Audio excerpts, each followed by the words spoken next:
Minul avastati HPV-viirus ja sellest tingitud muudatused 14 aastat tagasi. Täiesti juhusliku günekoloogilise kontrolli ajal mulle soovitati emakakaela konisatsiooni.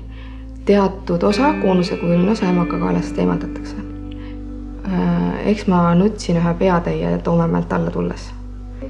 Ma suutsin ennast väga hästi vaos hoida arstikabinetis. Ma mäletan väga hästi seda, et ma mõtlesin palju sel teemal, et huvitav, mismoodi see mõjutab hilisemas eas minu laste saamist.